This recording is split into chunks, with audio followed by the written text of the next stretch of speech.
Hello friends बड' news YouTube चेनेलनि गोदान रादाबाव बयखौबो बरायबाय। नोंथांमोननि सेराव लानानै फैदों गुसुं समनि गेजेरावनो गोबां गोनांथार रादाब। आसा खालामो नोंथांमोना रादाबखौ जोबजासे नायगोन। गिबि रादाबाव दङ मणिपुरनि एनपिपिनि बिजाथिनि न'आव बमा बेरफ्रुहोदों। सिनाय मोनै दुथाङा शुक्रबारखालिनि मोनाबिलियाव नेशनेलिस्ट पिपुल पार्टीनि बिजाथि एनडिटिनि न'आव हेन्ड ग्रेनेड गारहरदों होननानै पुलिसआ फोरमायो। मैया मोनाबिलिनि 6:45 रिंगासोआव थौबाल जिल्लानि उखांसां मायाइ ओनसोलाव बे जाथाया जायो। खौरां मोननाय बायदिब्ला बे जाथायाव रावबो सुबुङा जेबो जायाखै। बमा बेरफ्रुनाय समनि सानखालि दिथाना न'आव गैयामोन, जाय थांनाय गोबां दाननिफ्रायनो जानो गोनां बिधानसभा बिसायख'थिनि थाखाय गावनि न'निफ्राय बिसायख'थि फोसावदिंनायखौ जागायनानै न'निफ्राय ओंखारबोदोंमोन। बिनि थाखायनो न'आव रावबो गैयामोन होननानै सासे पुलिस अफिसारा फोरमायो। लोगोसेनो पुलिसआ बुंबावोदि बिनि सायाव मोनसे संदाननाया सोलिगासिनो होननानै। आसामनि लाइलापुरनिफ्राय साबा म्यानमार नोगोरारि हमदों। शनिबारखालि आसाम मिजोराम सिमनायाव थानाय आसामनि काछार जिल्लानि लाइलापुरनिफ्राय पुलिसआ म्यानमारनि साबा नोगोरारिफोरखौ हमदों। मिजोरामनिफ्राय आसाम जानानै दिल्ली थांनायनि लामायाव काछार जिल्लानि लाइलापुराव काछार पुलिसआ हमो। आसामाव हाबफैनाय समाव साबा म्यानमार नोगोरारिफोरनियाव जेबो फोरमान बिलाइ गैयामोन। गासैबो म्यानमारनि सिनप्राटनि थागिबि। पुलिसआ म्यानमारनि नोगोरारि दिमदिहुलुन मुंनि हिनजावसा गथ'खौबो हमनाय जायो, जाय म्यानमारनि नोगोरारिफोरनो लामा दिन्थिदोंमोन। संसाराव बेसेबां अन्थाइ बिखा उदखारि सुबुं दं? गावनि जोनोमगिरि बिमाखौ नायगार जिउ गलाङैसिम बुयै बुयै बुथारदों। बे दुखुनांथाव, मुगैथाव, लाजिथाव जाथाया आसामनि बरपेटा रड पुलिस थानानि सिङाव थानाय खैराबारि मिलन बस्तियाव जादों। फिसाज्ला उत्तम पालआ खुफ्ले बुथारो जोनोम होगिरि बिमा जसना पालखौ। 70 बोसोर बैसोनि बुरैनि फिसाया जौ लोंनानै सामफ्रामबो जर-जुलुम खालामबोनायनि अजद होदों जायगानि सुबुंफोरा। बेबायदि जर-जुलुम होबाय थानायनि थाखायनो थांनाय हराव बुरैया थैनायनि खुगायाव गोग्लैयो। बिमाखौ बुथारनानै खारखोमानानै दं दायनिगिरि फिसाज्ला उत्तम पालआ। जाथायसालियाव बरपेटा रड पुलिसआ नुजाथिहैनानै गोथै देहाखौ बोखांनो हायो आरो संदाननाय खालामो।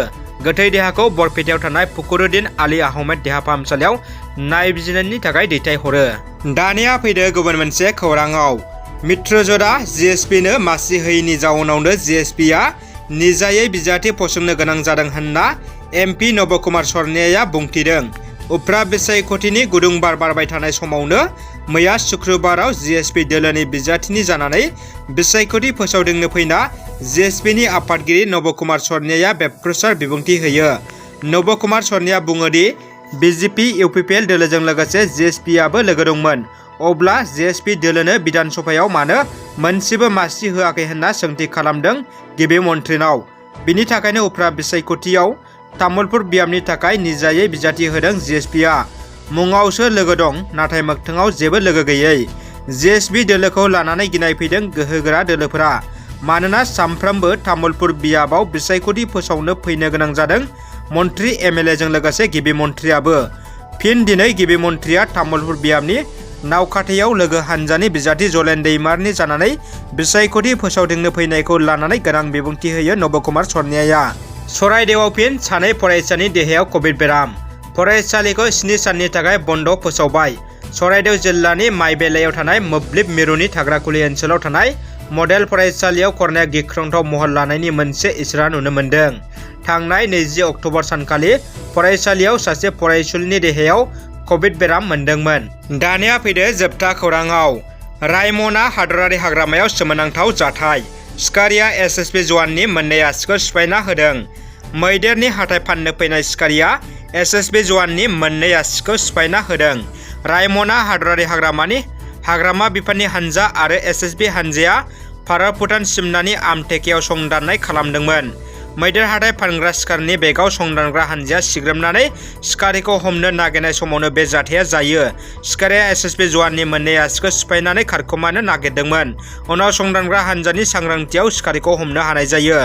जोखोम जानाय जवानखौ बङाइगावनि मोनसे गावारि देहा फाहामसालियाव थिसननाय जायो। लोगोसे संदानग्रा हानजाया संदाननाय समाव सिखारिनिफ्राय थनै मैदेर हाथाय बोखांनो हानाय जायो। रादाबा एसेनोसै लोगोफोर। रादाबखौ मोजां मोनबायब्ला अन्नानै लाइक, कमेन्ट, शेयार खालाम। लोगोसे उननि समाव गोदान रादाब मिथिनो थाखाय चेनेलखौ साबस्क्राइब खालामनो गुरै खावलायबाय। गोजोन्थों।